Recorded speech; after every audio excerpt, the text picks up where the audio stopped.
Olá pessoal, está começando mais uma edição do Traçado das Artes, um programa produzido pelo Newslink, o Laboratório de Prática e Extensão do curso de Jornalismo da Universidade de Fortaleza. No Traçado das Artes você vai ficar por dentro de tudo o que há de melhor no segmento da arte aqui no nosso estado. Vamos conversar com uma personalidade do meio artístico para conhecer a sua história e como funcionam os seus processos criativos. Eu sou Carlos Henrique Correia, aluno do 6º semestre do curso de Jornalismo da Universidade de Fortaleza. Nosso convidado de hoje é o professor Cláudio Sena, coordenador do curso de Publicidade e Propaganda da Universidade de Fortaleza. Sena é doutor em Sociologia pela Universidade Estadual do Ceará e mestre em Ciências da Comunicação pela Universidade do Porto. Ele também tem especialização em Teorias da Comunicação e da Imagem pela Universidade Federal do Ceará. Professor Cláudio, um prazer. Como foi a sua formação como publicitário? Bom, eu sou formado aqui pela Universidade de Fortaleza, né? Me formei no ano de 2004, mas eu comecei a trabalhar com publicidade por volta de 2002, 2001 para 2002. Eu fazia o segundo para terceiro semestre aqui na universidade e comecei a estagiar em agências de publicidade. De uma fui para outra, enfim, e segui a carreira. E continuo até hoje como publicitário. Comecei como redator publicitário. Na verdade, a minha história é interessante porque eu sempre gostei de direção de arte, que é um segmento da criação publicitária. Foi onde eu pedi estágio, né, dentro da criação, como diretor de arte. Mas não tinha vaga no momento que eu pedi estágio, só tinha vaga para redator. E aí eu me inseri nesse espaço que tinha naquele momento e me descobri minha profissão, minha área dentro do vasto mundo que é o campo publicitário, assim, a área da publicidade. E quando o desejo de se tornar um professor primeiro apareceu na sua vida? Durante a sua formação, o senhor já pensava nessa hipótese? Ou foi uma coisa que ocorreu depois da sua graduação? Bom, eu, na verdade, nunca pensei em ser professor, né? Foi puramente uma consequência, eu diria, dessa vida paralela, porque enquanto eu trabalhei muito tempo em agência, né, eu também continuei os estudos, né? Eu fui fazer especialização, depois um mestrado, depois um doutorado, e essa vida paralela meio que me puxou, né? Então, o que não passava pela minha cabeça, dar aula, ensinar, enfim, e hoje coordenar, né, como coordenador do curso de publicidade, essa área foi me absorvendo com o tempo e eu fui me encantando, né, me tornando, com o tempo, acho que mais professor do que um publicitário de agência, né? Foi mais assim, quando eu acabei o mestrado, eu estava bem dividido. Eu passava um tempo em agência e um tempo em universidades, dando aula em faculdades. E aí eu decidi dar essa guinada e me dedicar mais a ensinar, enfim, a um campo da universidade e a área do ensino-aprendizagem, enfim. Professor, o senhor citou o fato do senhor ter se tornado coordenador do curso de publicidade. Como foi para o senhor, como tem sido fazer essa relação entre ser coordenador e professor? O que mudou na sua vida e como tem sido esses últimos meses? Olha, é uma nova experiência, mas ao mesmo tempo não é nada que se apresenta assim extremamente novo, né? Eu sempre fiz parte do NDE, né, que é o núcleo docente estruturante, que pensa o curso, né, que propõe ações novas, que planeja, que executa.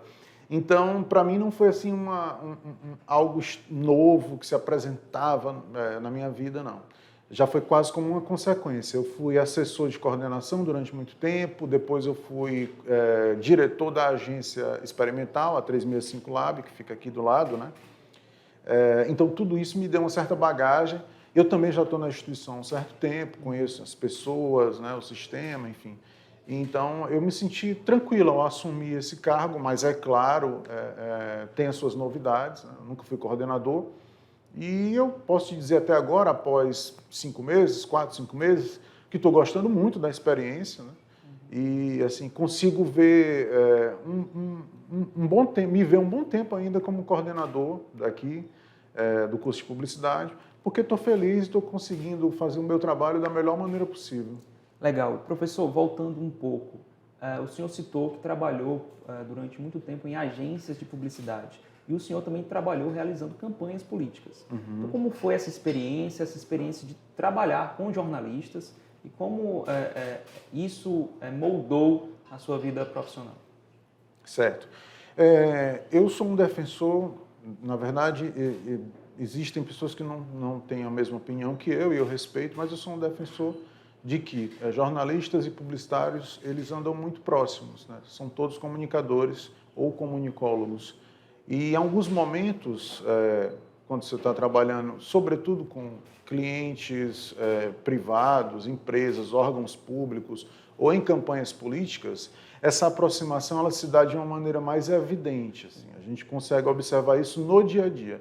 Em outras palavras, por exemplo, compondo aí campanhas eleitorais, né, equipes de campanhas políticas, ou mesmo em agências, eu trabalhava diretamente com jornalistas, que faziam um tipo de trabalho que, às vezes, o publicitário não está tão apto. Então, a troca, por exemplo, fazer cobertura de visita de um político, ou então jornais corporativos, matérias, coisas desse tipo, que é um conteúdo, assim, digamos, bem comum para um jornalista e não tanto para um publicitário. Então, é nesse momento que ocorre uma troca muito comum, assim, muito natural, diria, entre os dois profissionais. Não como uma competição, mas como um movimento de complementaridade entre as duas funções, do jornalista e do publicitário. Então, eu sou um apoiador dessa interseção, né, desse cruzamento de competências, que eu enxergo mais como uma soma do publicitário com o jornalista. Legal. Então, gente, a gente vai para um rápido intervalo e volta daqui a pouco.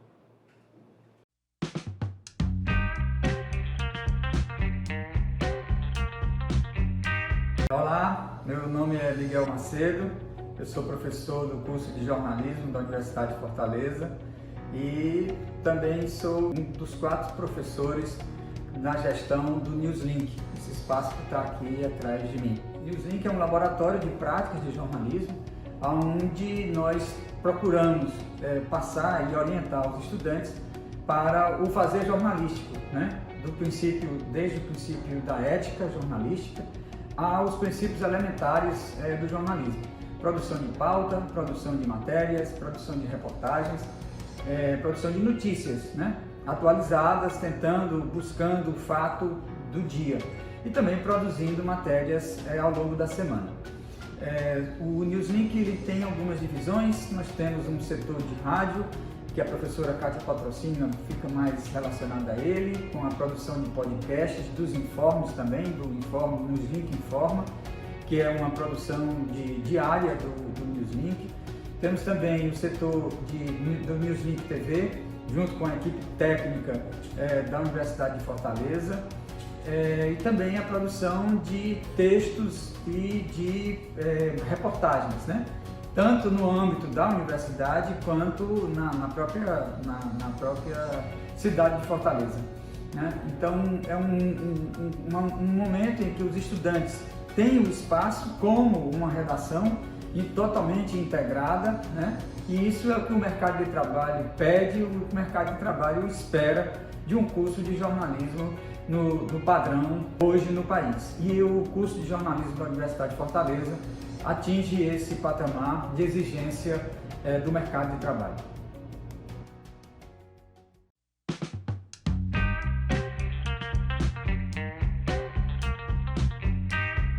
Estamos de volta com o professor Cláudio Sena para falar um pouco mais sobre a sua vida acadêmica e a sua vida como escritor.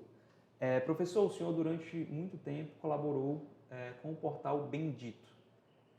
Como foi esse processo de colaboração? Como foi para o senhor ter seus artigos compartilhados e publicados no site?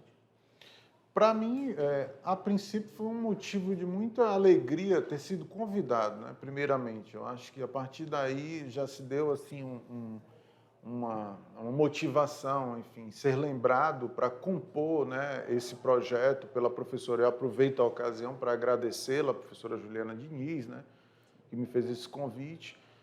No começo, eu até estranhei, porque eu não sabia, não tinha tanta experiência em escrever, digamos, semanalmente, ou quase isso, de uma maneira permanente, para algum projeto, para um jornal, etc. Eu escrevia mais como uma obrigação do ofício de redator, né, da profissão, ou mesmo na tese, na dissertação, nos artigos, na parte de pesquisa acadêmica, mas não como crônicas e artigos semanais, né, tratando do cotidiano, enfim.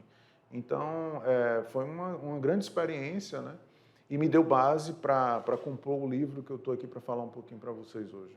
Legal. Professor, nos seus artigos, eu vejo que existem muitos aspectos da sua vida pessoal, dos seus pensamentos. Existem artigos que foram escritos, por exemplo, durante a pandemia da Covid-19. Isso. Então, como essas coisas que envolvem a nossa vida acabaram influenciando a sua maneira de olhar o mundo e que acabaram culminando nesses artigos publicados? Eu acho que a maioria dos textos tem duas marcas, assim. Uma eu acho que a aflição, boa parte deles, a aflição, uma reflexão um pouco mais profunda, em um momento que estávamos todos confinados, preocupados com o futuro incerto e mesmo com o presente, né? Era um momento... Você tem artigos que ainda tratam da segunda dose da vacina, enfim, você vai ver sobre isso, vai ler alguma coisa sobre isso, e outros que já eram em um momento onde se anunciava uma saída, né, uma tentativa de saída ou de volta a uma suposta normalidade, né? Então há essa marca da aflição, um pouco da emoção mais à flor da pele, que todos nós estávamos há até poucos meses, né, posso dizer assim. E há uma outra marca também, assim, eu vinha com a cabeça, nessa época, ainda muito fresca, muito recheada de muitos textos acadêmicos. Eu estava na reta final do doutorado, durante também quase a defesa da tese, enfim. Então, muitas leituras, muitos autores, muitos textos ainda estavam muito vivos na minha cabeça, né? Textos de ordem mais da sociologia, da antropologia, né? Já que o meu doutorado é nesse campo. Então, é possível notar esse cruzamento, assim, essa marca, né, essa influência dessas duas partes, tanto da Covid, das emoções, da análise mais aprofundada, quanto de uma base teórica, eu diria até científica em determinados momentos, mas também opinativa na maioria dos textos. E esses artigos acabaram compondo o seu livro, A Segunda Camada. Isso. Como foi para o senhor, a nível pessoal, ter participado, enfim, de ter lançado um livro? Conta pra gente como foi essa experiência. Bom, eu coloquei nos textos bastante emoção, eu gostei do resultado da maioria dos textos.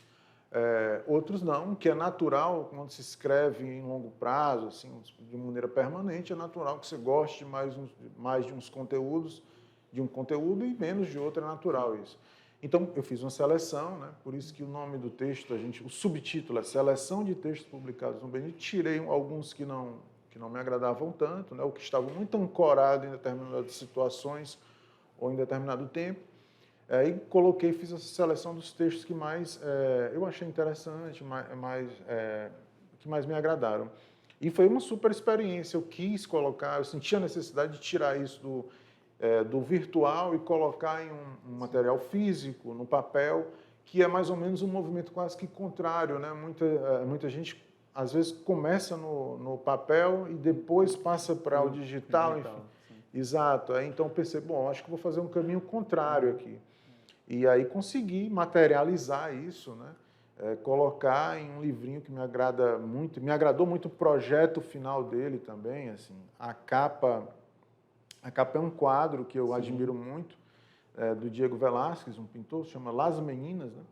E eu pedi autorização para usar essa pintura, essa obra, ao Museu do Prado, em Madrid, né? Porque eu não queria usar assim sem pedir autorização, apesar dela já ter muito tempo de existência, enfim. E aí eu recebi a grata surpresa de que eles me autorizaram, quiseram conhecer o projeto, eu falei, enfim, e me autorizaram a utilizar, e está aqui, e que reflete um bocado do tema central, né, a segunda camada. Esse quadro, ele esconde, ele tem nele muitos enigmas e uma simbologia e alguns mistérios, né? Quem quiser se aprofundar um pouco mais e ler sobre ele, sobre esse quadro, Las Meninas, acho que é bem interessante. Assim. E ele tem um porquê de estar aqui, fica aí para vocês, isso para vocês desvendarem a partir de uma pesquisa ou até mesmo a partir da leitura dos textos que estão aqui. Tá certo. E, professor, para finalizar, o senhor pensa em escrever um novo livro? Esse livro abriu portas para o seu futuro como escritor? Você me apresentou como escritor, eu não sei se eu chego a tanto. Assim. Eu gosto de escrever, eu admiro a literatura, sou um leitor. Eu diria que um escritor, eu não sei, mas eu faço da escrita um prazer genuíno, um exercício intelectual, acho que antes de tudo, e eu me vejo sempre escrevendo. Né? Assim, quando tenho tempo, inspiração para isso, eu faço sem muito sacrifício e assim, me dá um prazer muito grande. Hoje eu meio que dependo um pouco da escrita, de me expressar pelos textos. Então, antes da segunda camada, eu cheguei a lançar um livrinho de frases e poemas, que chama Agora Voa, e antes também já tinha publicado uma crônica que foi selecionada pelo Clube de Autores para ser publicada em um livrinho chamado Crônicas na Quarentena.